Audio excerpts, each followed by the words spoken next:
हर हर महादेव। सोमवार व्रत कथा। पहले समय में किसी नगर में एक धनी व्यापारी रहता था। दूर दूर तक उसका व्यापार फैला हुआ था। नगर के सभी लोग उस व्यापारी का सम्मान करते थे। इतना सब कुछ संपन्न होते हुए भी वह व्यापारी बहुत दुखी था, क्योंकि उसका कोई पुत्र नहीं था, जिस कारण अपनी मृत्यु के पश्चात व्यापार के उत्तराधिकार की चिंता उसे हमेशा सताती रहती थी। पुत्र प्राप्त की इच्छा से व्यापारी प्रत्येक सोमवार भगवान शिव की व्रत पूजा किया करता था और शाम के समय शिव मंदिर में जाकर शिव जी के सामने घी का दीपक जलाया करता था। उसकी भक्ति देखकर माँ पार्वती प्रसन्न हो गई और भगवान शिव से उस व्यापारी की मनोकामना पूर्ण करने का निवेदन किया।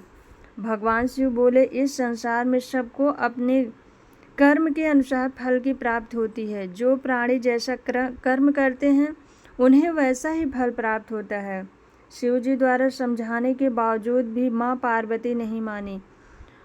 उस व्यापारी की मनोकामना पूर्ति हेतु वे शिव जी से बार बार अनुरोध करती रहे। अंततः माता पार्वती के आग्रह को देखकर भगवान भोलेनाथ को उस व्यापारी को पुत्र प्राप्त का वरदान देना पड़ा।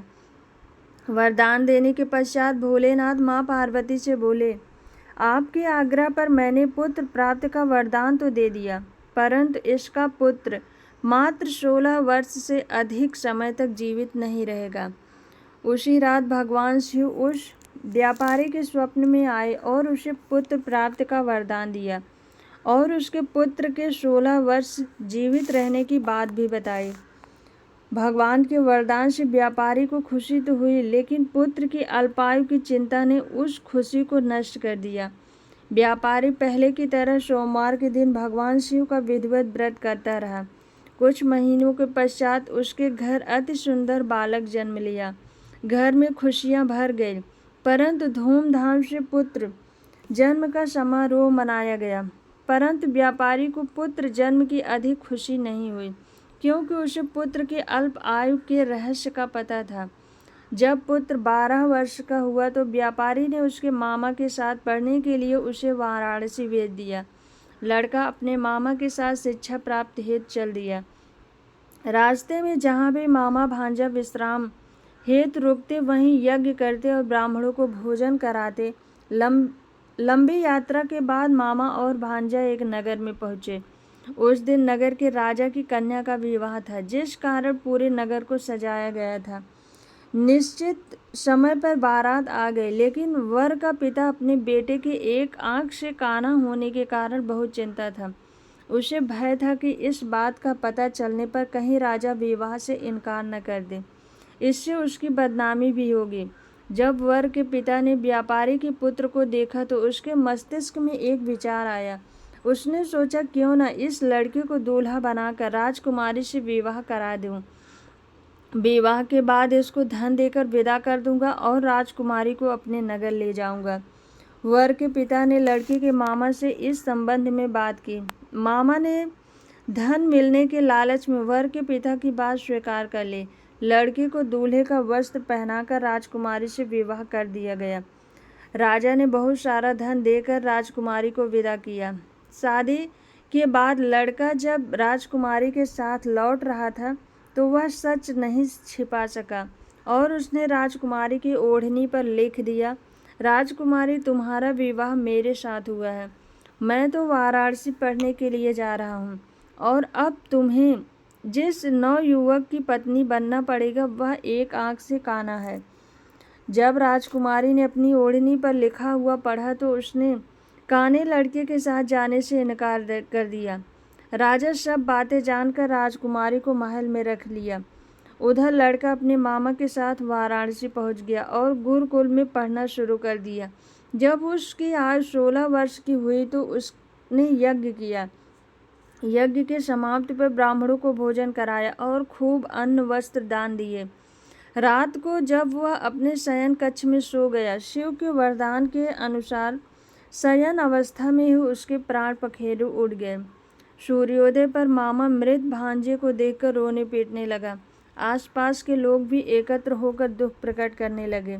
लड़के के मामा के रोने विलाप करने के स्वर समीप से गुजरते हुए भगवान शिव और माता पार्वती भी सुने। पार्वती ने भगवान से कहा, प्राणनाथ, मुझे इसके रोने के स्वर सहन नहीं हो रहे हैं, आप इस व्यक्ति के कष्ट को दूर करें। भगवान शिव ने पार्वती के साथ अदृश्य रूप से समीप जाकर देखा तो भोलेनाथ पार्वती से बोले, यह तो उसी व्यापारी का पुत्र है जिसे मैंने 16 वर्ष की आयु का वरदान दिया था। इसकी आयु पूरी हो गई है। माँ पार्वती ने फिर भगवान शिव से निवेदन कर उस बालक को जीवन देने का आग्रह किया।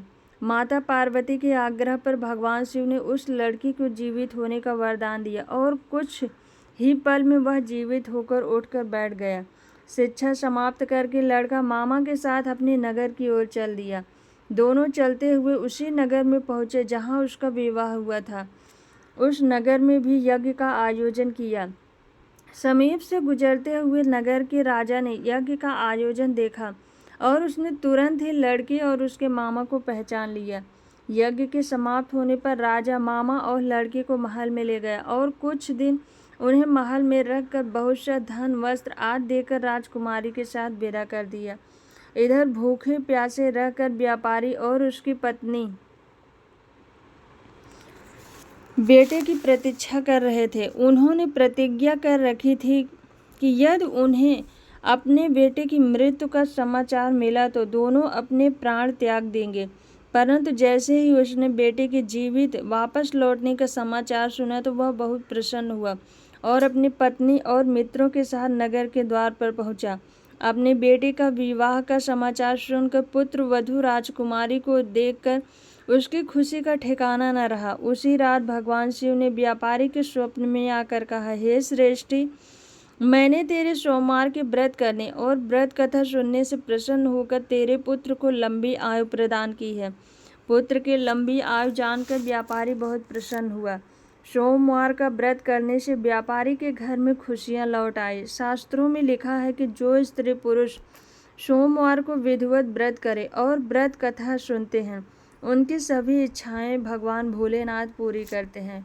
बोलो भगवान भोलेनाथ की जय। माता पार्वती की जय।